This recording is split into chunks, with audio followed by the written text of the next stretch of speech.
पिलामाने गत क्लास रे आमे आलोचना करिथिले Indian classical literature NEP third semester रो यूनिट 1 रो संज्ञान सूक्त ऋग्वेद X19 रो समरी शॉर्ट समरी संक्षिप्त आलोचना। आज देखिबा शिव संकल्प सूक्त यजुर्वेदर शिव संकल्प सूक्त आर सम्यक आलोचना करिबा ओडिया रे कोन हेची देखिबा ना। शिव संकल्प सूत्रे कुहा जाइछि जे आरो अर्थटा माने होउछि शुभ संकल्प सहित मन, शुभ संकल्प सहित मन। तेणु यह 6टी वैदिक मंत्रर एक समाहार। कोटा शिव संकल्प सूक्तटा गोटे 6टी वैदिक मंत्रर गोटे समाहार जहाँ शुभ और सकारात्मक चिंताधारा पाई मन को प्रस्तुत करने उपरे गुरुत्व देता है। बुझिपाइल?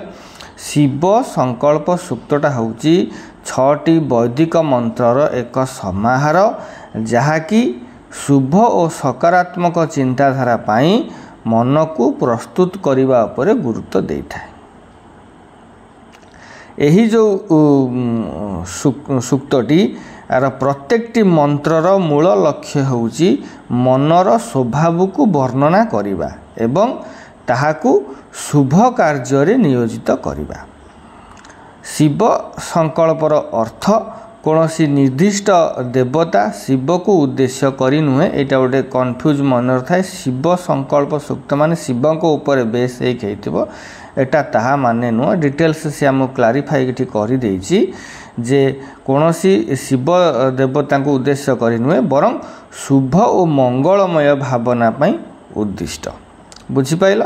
आउ थरे कहि दउछि आमको डिटेल्स क्लारिफिकेशन एथिरे दे देला जहाँ शिव संकल्पर अर्थ कौनसी निर्दिष्ट देवता शिव को उद्देश्य करी नुहे बरं शुभ और मंगलमय भावना पाई उद्दिष्ट। तेणु तार जो 6 गोटी मंत्र अच्छी 6 गोटी मंत्रर समारोह कोटा शिव संकल्प सूक्त। तेणु 6 गोटी मंत्रर तार मीनिंग आमे देखिबा कौन है ना। प्रथम मंत्र कहूची सेही मन जहाँ जाग्रत अवस्था सबुआड़े विचरण करे। मुझे अच्छी दिल्ली बॉम्बे मन जुआड़े चाहिए सियाड़े बुली आसो।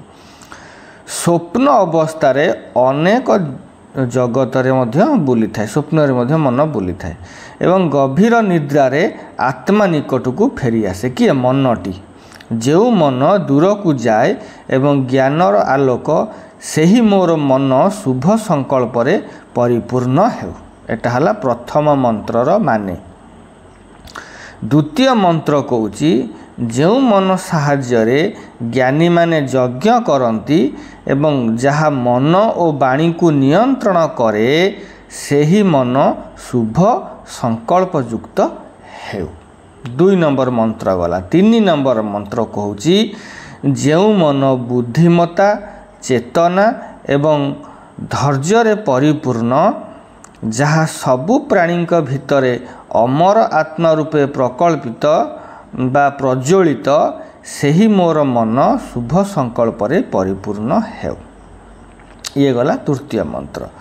चतुर्थ मंत्र कहूची जो मन द्वारा अतीत वर्तमान और भविष्यत जना पड़े एवं जहाँ साहाय्य सप्त ऋतिक यज्ञ करती सही मोर मन शुभ संकल्प रे परिपूर्ण हेउ। एटा गला चतुर्थ मंत्र। पंचम मंत्र कहूची जो मनरे ऋक् साम एवं यजुर्वेदर मंत्र मान रथर चक्करे अर भली स्थापित होई अछि एवं जहाँ समस्त प्राणी मन को व्याप्त करी रहिछि सेही मोर मन शुभ संकल्प रे परिपूर्ण हेउ। पंचम मंत्र गला। षष्ठ मंत्र कौन कहूची ना जो मन अति द्रुत बुढ़ा न हेउथिबा ओ अमर जहाँ मनुष्य मानकु भल सारथी भली नियंत्रित करे सेही मोर मन शुभ संकल्प रे परिपूर्ण हो।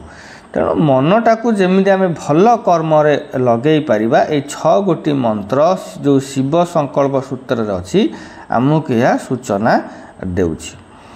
ଯଦି ଥରେ ଗୋଟେ ଥରରେ ଦେଖିକି ପିଲାମାନେ ବୁଝିପାରିବନି ଭିଡ଼ିଓଟାକୁ ବାରମ୍ବାର ଦେଖିବ ବୁଝିପାରିବ। ଏବଂ ଯେଉଁମାନେ ନୋଟ୍ ଚାହୁଁଛ ହ୍ୱାଟ୍ସଅପ୍ କରିକି ନୋଟ୍ ନେଇଯିବ। ଆର ପ୍ରାଇସ୍ ମଧ୍ୟ ମୁଁ ଅଳ୍ପ ପଇସା ରଖିଛି, ହ୍ୱାଟ୍ସଅପ୍ରେ ମେସେଜ୍ କଲେ ମୁଁ କହିଦେବି। ଆଜି ପାଇଁ ଏତିକି, ପୁଣି ଦେଖା ହେବ ନେକ୍ସଟ କ୍ଲାସ୍ରେ। ରହୁଛି। Have a good day.